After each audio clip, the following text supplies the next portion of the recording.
नमस्कार, स्वागत है आप सभी का देवभूमि समाचार में। मैं आपके साथ निकिता कश्यप। खबर चमोली जिले से है, जहां अलकनंदा नदी पर निर्माणाधीन विष्णुगाड पिपलकोटी जल विद्युत परियोजना में मंगलवार की रात बड़ा हादसा हो गया। आपको बता दें कि परियोजना की सुरंग में कर्मचारियों और श्रमिकों के आगमन के लिए इस्तेमाल की जाने वाली 2 ट्रॉलियां आपस में टकराकर पलट गई।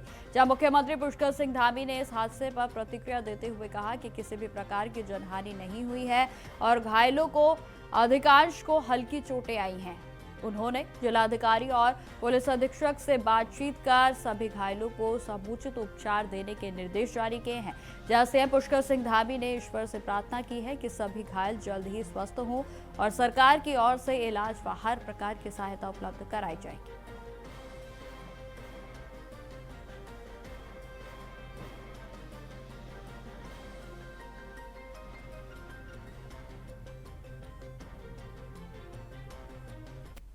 देखिए, कल रात को वहाँ पर बंड क्षेत्र के पीपलकोटी के आसपास का जो क्षेत्र है, वहाँ पर पीएचडीसी का एक प्रोजेक्ट चल रहा है। वहाँ पर आपस में कुछ क्रेनों में काम करते समय ये घटना घटी है, लेकिन कोई ऐसी हानि नहीं हुई है। चोटिल जरूर हुए हैं वहाँ पर 50-60 लोग। मेरी सवेरे आज प्रातःकाल ही वहाँ के जिलाधिकारी और वहाँ के वरिष्ठ पुलिस अधीक्षक से वार्ता हो गई है। सभी को उपचार दिया जा रहा है। सभी लोग शीघ्र जल्दी स्वस्थ हों, मैं भगवान से प्रार्थना करता हूँ और हर प्रकार से ऐसे लोगों का इलाज किया जाए, उनको सभी सहायता प्रदान की जाए। इसके लिए ऐतिहासिक पौराणिक एवं धार्मिक माघ मेला बाड़ाहाट के कूथोलू को लेकर जिला पंचायत की द्वितीय बैठक आयोजित की गई और जिसमें मेले को सुरक्षित, सुव्यवस्थित और सफल बनाने पर विस्तार से चर्चा की गई।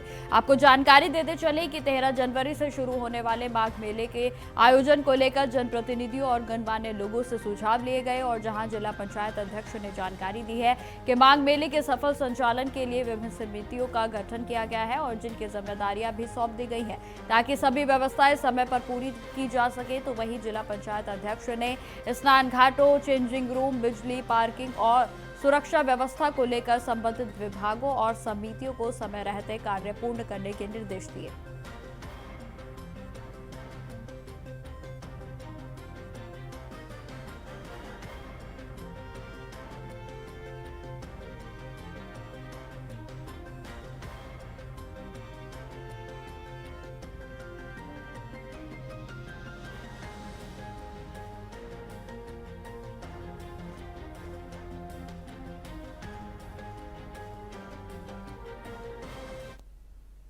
खबरों में आगे बढ़ते हैं।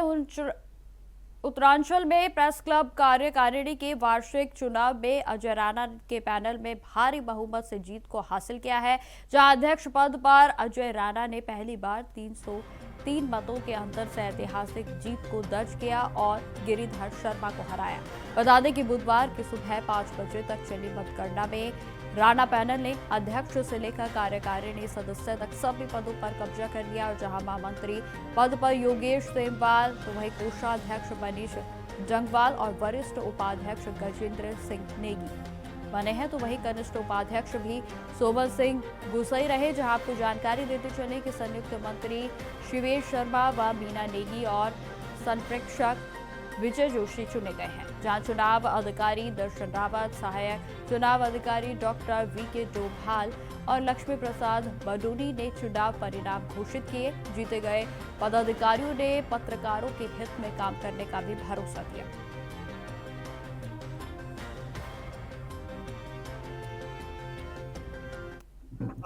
अध्यक्ष पद पे आपने जीत हासिल की है, क्या कुछ आने वाले समय में आपकी क्या कुछ उपलब्धियां जो मिली है, क्या कुछ रहेगा, क्या कुछ पत्रकारों के लिए करेंगे? देखिए, सबसे पहले हमारा जो है प्रेस क्लब की बिल्डिंग का मामला है और जिसको भी हमारी पिछली कार्यकारिणी में जो हमारे महामंत्री सुनील तहसीलदार अध्यक्ष भंडारी जी रहे, अभी हमें इसको आगे बढ़ाना है और जब ये आगे बढ़ जाएगा तो हमारा टर्म इंश्योरेंस प्लान भी पत्रकारों के लिए और हमने सरकार से कहा है कि हैत के लिए जो गोल्डन कार्ड जो पत्रकारों को दिया जाए।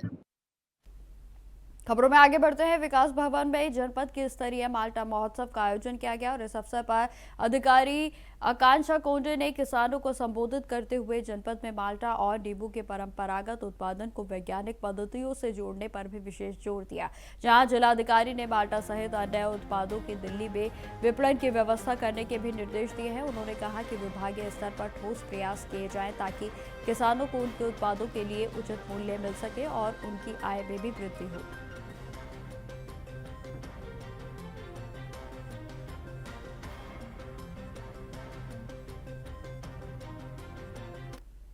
विकास भवन सभागार बागेश्वर में माल्टा महोत्सव का आयोजन किया है, जिसमें हमारे मुख्य माननीय विधायक बागेश्वर भी उपस्थित थे और इसमें हमारे जितने काश्तकार जो हैं जो इस क्षेत्र में काम कर रहे हैं वो भी उपस्थित रहे। उनके द्वारा जो भी परेशानियाँ अपनी बताई गई और कुछ बहुत अच्छे सुझाव हैं। शुरुआत से अगर हम पूरी साइकिल देखें माल्टा के प्रोडक्शन को देखें तो जो पौधा आता है माल्टा का उसके कुछ इश्यूज़ हैं। बड़ी बड़ी हमारे अभी नर्सरी जो हमारी होनी चाहिए वो भी नहीं है, जिसको बहुत क्षेत्रफल विस्तार करने की ज़रूरत है और फार्मर जो है उनको जोड़ने की ज़रूरत है। अभी जैसे 138 कुंटल जो है पूरे साल भर में प्रोडक्शन होता है बागेश्वर जिले से माल्टा का, मगर उस 138 को बहुत ज़्यादा 10 टाइम्स कम से कम बढ़ाने की ज़रूरत है। उसके अलावा जो मार्केटिंग है उसमें और ब्रांडिंग है उसमें भी वर्कआउट करने की ज़रूरत है। इन सभी चीज़ों के ऊपर हम लोगों ने आज विचार। खबरों में आगे बढ़ते हैं। मौसम ने उत्तराखंड में करवट को बदल लिया है, जहां मौसम वैज्ञानिक रोहित थपलियाल के अनुसार 31 दिसंबर से एक पश्चिमी विक्षोभ राज्य के मौसम को प्रभावित कर सकता है और इसके चलते उत्तरकाशी, चमोली और पिथौरागढ़ में कुछ स्थानों पर बहुत हल्की से हल्की वर्षा और बर्फबारी होने की संभावना है। जहां गढ़वाल क्षेत्र में भी पर्वतीय जिलों में जैसे कि टिहरी, पौड़ी, रुद्रप्रयाग और बागेश्वर में भी कहीं कहीं हल्की वर्षा और 3200 मीटर से ऊंचाई वाले क्षेत्रों में बर्फबारी देखने को मिल सकती है। उत्तराखंड के मैदानी जिलों में अगले 2 से 3 दिनों तक घना कोहरा छाए रहने की संभावना है, विशेषकर उधम सिंह नगर, हरिद्वार, नैनीताल, चंपावत, पौड़ी और देहरादून में, जहां वर्तमान में अधिकांश स्थानों पर अधिकतम से न्यूनतम तापमान भी सामान्य से ऊपर है। लेकिन अगले 2 से 3 दिनों में अधिकतम तापमान 2 से 4 डिग्री सेल्सियस की गिरावट और न्यूनतम तापमान में 3 से 5 डिग्री सेल्सियस की गिरावट की संभावना है।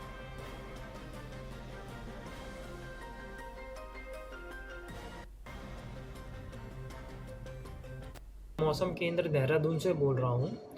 आज 31 दिसंबर हो गई है।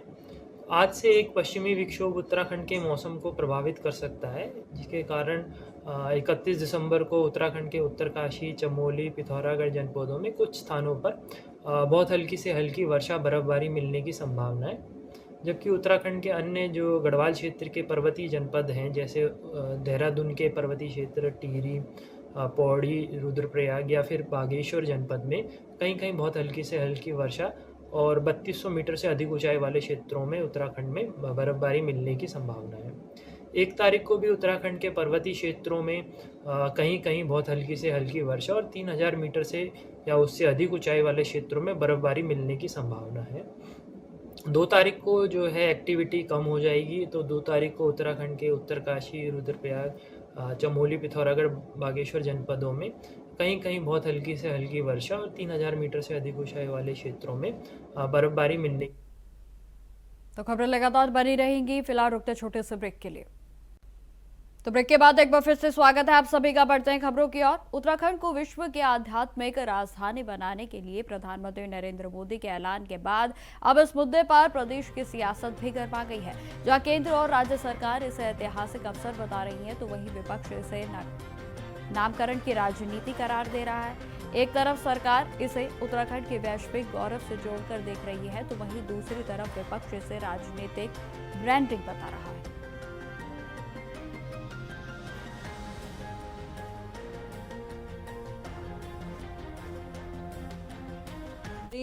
राज्य के यशस्वी मुख्यमंत्री श्री पुष्कर सिंह धामी जी निश्चित तौर पे एक आध्यात्मिक राजधानी की जो बात करी है हमारे यशस्वी प्रधानमंत्री श्री नरेंद्र मोदी जी ने, उस दिशा में लगातार कार्यरत हैं। चाहे आप इस स्पिरिचुअल बैठकों को ही देख लीजिए, जिस प्रकार से हो रही है आध्यात्मिक की दिशा में, जिस प्रकार से उत्तराखंड को लेकर जाना है, उसको लेकर हमारी सरकार निरंतर प्रयास कर रही है और उसको लेकर गंभीर भी है। ऐसे ही हमारे उत्तराखंड के मुख्यमंत्री जी को धर्म धुरंधर नहीं कहा जाता है, क्योंकि वो धर्म को लेकर जो हमारी उत्तराखंड देवभूमि, उत्तराखंड तो पहले ही आध्यात्मिक प्रदेश है। ये 4 धाम क्या प्रधानमंत्री अपने घर से लेकर आए हैं? केदारनाथ, बद्रीनाथ विराजते हैं, यहाँ जमुनोत्री गंगोत्री विराजते हैं, यहाँ हेमकुंड साहेब हैं, यहाँ पिरान कलियर हैं, यहाँ क्या नहीं है, यहाँ गंगा जमुना का ये प्रदेश है। तो ऐसे में आध्यात्मिक राजधानी बनने में कौन सी कोर कसर रह गई जो आप प्रधानमंत्री कायाकल्प करेंगे? बना तो दिया देहरादून को स्मार्ट सिटी, कितना स्मार्ट हुआ देहरादून 1600 करोड़ रुपए में, ये आपको खुद पता है। खबरों में आगे बढ़ते हैं। पर्यटक नगरी रानीखेत के विकास और पर्यटन को बढ़ावा देने के लिए कैंटोनमेंट बोर्ड 2026 के कई महत्वपूर्ण कार्य करवा रही है। जहां आपको बता दें कि कमांडेंट ब्रिगेडियर संजय कुमार यादव ने बैठक में जानकारी दी है कि कुमाऊं के रेजिमेंट सेंटर पिछले 2 वर्षों से रानीखेत पर्यटन को सुविधाएं प्रदान कर रहे हैं, तो वहीं नववर्ष में भी और कई सुविधाएं देने की योजना बनाई जा रही है। जहां इस दौरान उन्होंने यह भी जानकारी दी कि मुख्य रान झील को भी विकसित और सौंदर्य युक्त बनाया जाएगा, जहां हेलीकॉप्टर सेवा के लिए भी हेलीपैड उपलब्ध कराया जाएगा। और इसके अलावा स्पोर्ट्स को भी बढ़ावा देने के लिए कई कार्यक्रम आयोजित किए जाएंगे, जिसमें कैंटोनमेंट के लिए भी सीईओ कुणाल रोहिला ने भी इस पर कराए जा रहे और कराए जाने वाले विकास कार्यों की विस्तार से जानकारी दी।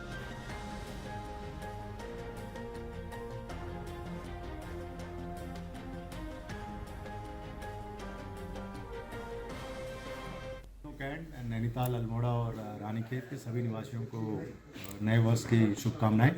साथ में आज का ये जो आयोजन था वो ये एक प्रयास था जिसमें हम कैंटोनमेंट बोर्ड द्वारा पिछले पूरे 1 साल के अंदर जो भी पर्यटक और बाकी डेवलपमेंट का कार्य जो करे गए हैं उनसे सभी लोगों के साथ इन कार्यों के बारे में साझा करना था। और आज ये जो मीटिंग थी इसका मकसद यही था कि जितने डेवलपमेंट वर्क्स लास्ट 1 ईयर में किए गए हैं उन्हीं के बारे में जनता को बताने के लिए, और जितने हम अगले करवाने जा रहे हैं, जैसे रानी झील का एक्सटेंशन हुआ, ब्यूटिफिकेशन हुआ, या एनसीसी ग्राउंड हुआ, या जो सॉलिड वेस्ट मैनेजमेंट प्लांट है या एसटीपी है, इन्हीं के जो मेजर प्रोजेक्ट्स लिए जा रहे हैं इनको जनता को अवेयर करवाना। तो यही आज की मीटिंग का मकसद था।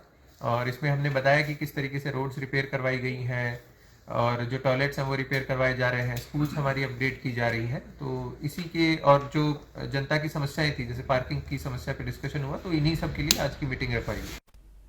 खबरों में आगे बढ़ते हैं। नववर्ष 2026 के अवसर पर धर्मनगरी हरिद्वार के मंदिरों में भक्तों का भारी तांता देखने को मिल रहा है, और जहां देश विदेश से नववर्ष के उल्लास के बीच लोग नए साल की शुरुआत भगवान के दर्शन और आशीर्वाद के साथ कर रहे हैं। और इसी क्रम में मां मनसा देवी मंदिर में भी जाते वर्ष और आने वाले वर्ष के मौके पर बड़ी संख्या में श्रद्धालु पहुंच रहे हैं, जहां श्रद्धालु अपने मनोकामनाओं की पूर्ति, परिवार की खुशहाली और देश की उन्नति की कामना कर रहे हैं। तो वहीं आपको बता दें कि मंदिर के ट्रस्ट के अध्यक्ष श्री महंत रविंद्र पुरी ने भी इस पर जानकारी दी है कि 31 दिसंबर और 1 जनवरी को संभावित भीड़ को देखते हुए सुरक्षा और व्यवस्थाएं बढ़ाई गई हैं।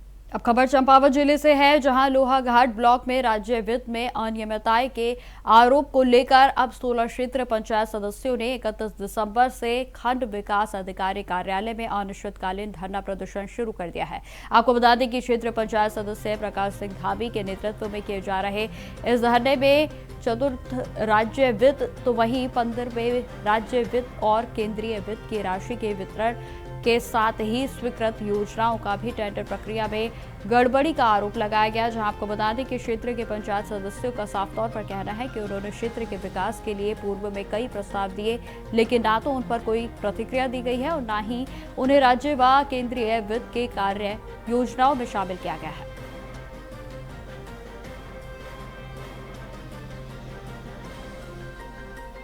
जो हमारी माननीय सदस्य लोग का जो मेरे पे भी आरोप लगाया जा रहा है कि ये समय नहीं दिया जा रहा है, तो इसके क्रम में मैं ये कहना चाहता हूँ कि मेरे द्वारा तो सब इनको सहयोग किया जा रहा है।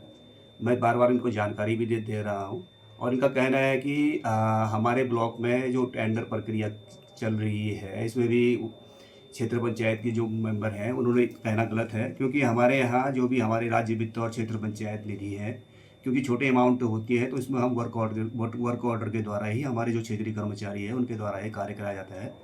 और इसमें जो ये कह रहे हैं कि हमारे प्रस्ताव अभी पारित नहीं किए गए हैं, इसमें मेरे को ये कहना है कि जो हमारे ये पिछले वर्ष की जो कार्य योजना है सब ऑनलाइन होती है, ये ग्राम स्वरोजगार में पोर्टल में होता है। तो अभी जो नवनियुक्त तो जो हमारे अभी प्रमुख जी हैं, इन्होंने उसमें एडिट का भी होता है। तो उन्होंने कहा जो पुराने काम स्टार्ट नहीं हो रखे तो उनकी जगह उन्होंने जो पिछले कार्य योजना थी उसको चेंज करके थोड़ा एडिट करके जो नियोजन समिति से पास करके उसमें कार्य योजना में डाली गई है। और उनके द्वारा ये भी कहा गया है कि जो भविष्य में धनराशि आएगी, जो नेक्स्ट कार्य योजना बनेगी, तो उसमें आप लोगों के भी प्रस्ताव डाले जाएंगे। हाँ, मैं अपने ऊपर, क्योंकि मैं अपने पूरा टाइम जनता के सेवा के लिए लगाई हूँ, क्योंकि मैं बैठा ही उसके लिए हूँ कि जनता की समस्याओं का समाधान के लिए इस कार्यालय में बैठा हूँ। तो जो मेरे ऊपर निराधार वो कह रहे हैं, मैं तो सबसे व्यक्तिगत रूप से सबसे फ़ोन में भी बात कर रहा हूँ, सब कुछ है, सबको समय दे रहा हूँ।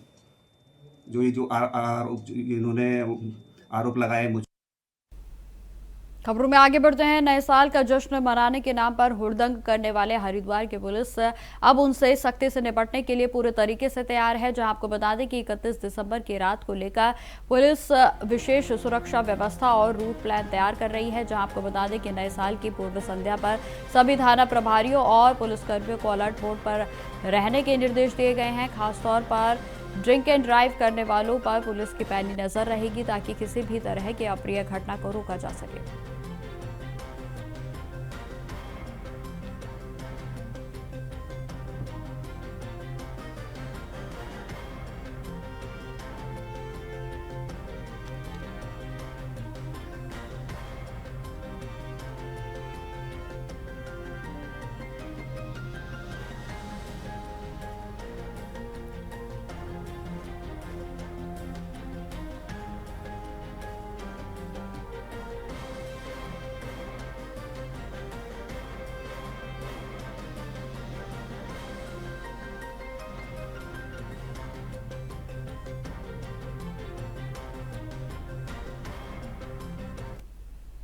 तो फिलहाल मेरे साथ इस बुलेटिन में इतना ही। देश दुनिया की तमाम खबरों की जानकारी के लिए बने रहे हमारे साथ। नमस्कार।